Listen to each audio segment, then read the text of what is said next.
Today we're at the Autonomous Mobile Robotics and Logistics Conference, which is co-located in Boston with the Vision Show. And we're checking out some of the most interesting automation technologies that are available on the market today.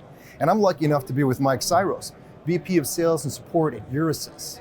Mike, can you kick us off a little bit with what's about Euresys and sensor to image? Sure, yeah. Euresys is a company headquartered in Belgium with offices here in the United States, in Germany, and around Asia. We're about 75 people, and the focus of our company is enabling technologies that we sell to vision systems integrators and vision system machine makers. So that's why we're on the vision side of the hall today. In general, we're well known initially for our supply of frame grabbers. We tend to focus in the high performance imaging range.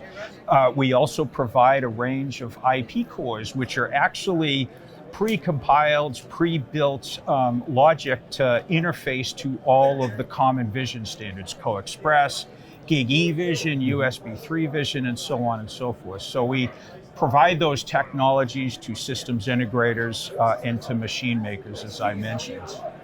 Now, those generally part of custom solutions, or are we seeing this commercial off-the-shelf equipment, or both? We actually do both. So our main business is selling off-the-shelf components. So again, frame grabbers, machine vision software libraries, and also those IP cores that we mentioned. But we also are very interested in doing custom engineering as well for our customers. Fantastic. So Mike, let's walk through some of these demos we're seeing, and I think we've got a CXP product here. Correct. In particular, we're showing you a technology that we were really proud to bring to the Industry Association for Global Standardization, known as CoExpress over fiber. Traditionally, camera interfaces were done over copper-type cables, but as sensors got larger, bigger resolutions, higher frame rates, the need to transfer more information over the same wire really lent itself to moving towards fiber technology. So we've now integrated standard common Ethernet infrastructure in terms of cabling and transceivers that are used now to interface data to a camera using the CoExpress standard. So we call this, and now the industry calls this, CoExpress over fiber. So here you're seeing single fiber with 40 gigabits per second of data transfer over this. So you can move a large amount of data at a very high frame rate to the PC. So in addition to high bandwidth, is this also about the range, the length of the run we're able to do? Yeah, good point. So another advantage with fiber is not only is the cable lighter, but we're capable of going lengths up to 80 kilometers simply by selecting the right fiber transceiver that goes into the camera and into the frame grabber down there.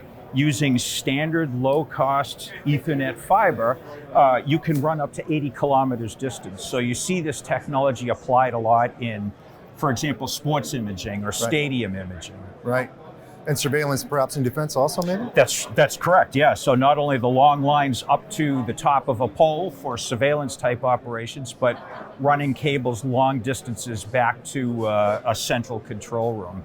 You also get noise immunity from heavy electronic motors. So you also see this used in industrial applications where you have a very high electromagnetic interference potential. Fiber is immune to that. So in forging applications and other metal, that's fantastic. Correct. Okay, let's move over to see what we're seeing here. Sure. All right, Mike, so I understand this is a deep learning demo, which of course is quite the buzz, and a lot of heat is coming out of the market from this. So how are we using deep learning? That's right. So with deep learning technology, the first step usually in applying deep learning is to learn what good material looks like. So in this demo, we're showing you a practical example of coffee bean inspection. So we've literally taught the computer what good coffee beans look like in the various positions and rotations. So we train the computer model, which here it's running in a typical gaming PC with a high performance GPU. And once the computer has trained and learns the characteristics of what it's inspecting, it's capable of in real time being able to find anything that's abnormal. So in this case, it would be defects such as with one of our customers doing coffee bean sorting, they're looking for contaminants like branches or leaves from the tree that may not otherwise be seen in the coffee bean. So this acts as automatic sorting. You know, Mike, it's interesting to me that when people get excited about deep learning, they often don't think that they're going to need some kind of traditional machine vision tool to be able to fixture, find the image, locate a key feature.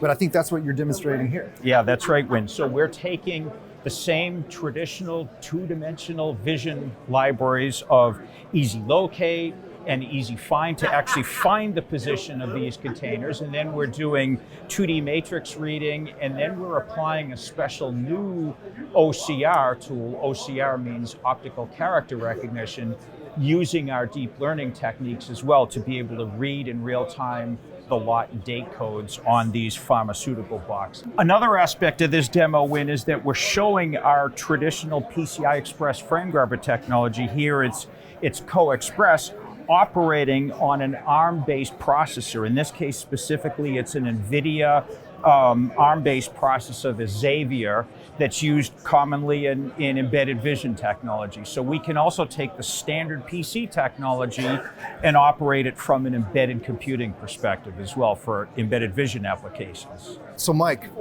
we've talked a little bit about CXP vision, fiber, long range, high bandwidth. We've talked about deep learning, which is driving up the bandwidth needs for a lot of applications.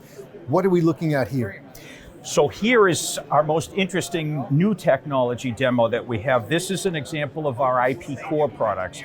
IP cores are pre-compiled implementations of logic that are available to camera manufacturers, to frame grabber makers, and to embedded vision computer makers. So the idea with this is we want to advance the speed of Gigi vision. Today's state of the art is 10G. You see that represented as 10 gig E vision in terms of camera interfaces and image acquisition. With our latest IP core technology, our goal is to bring 25G, the benefits of 25G Ethernet, to the vision standard world. So we're here collaborating with the various industry associations so that we can bring this new technology for standardization, and then through our IP core offerings, make that available, as I mentioned earlier, to camera manufacturers, to frame grabber companies, and to people building embedded computing systems that can acquire data from these 25G type high bandwidth cameras.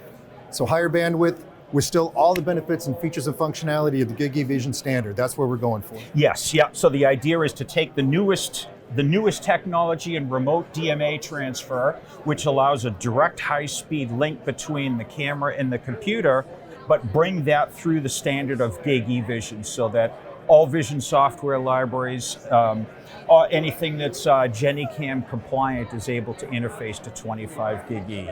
Mike, I really appreciate you taking some time today to show us what you're showing here at the Euresys booth. Looks like we're pushing the bandwidth limits, really opening up the data pipe, and we're hoping to enable much more higher levels of integration on embedded systems and deep learning and other applications. So thanks for giving us your time That's today. right. Thanks for coming by, Win. Appreciate it.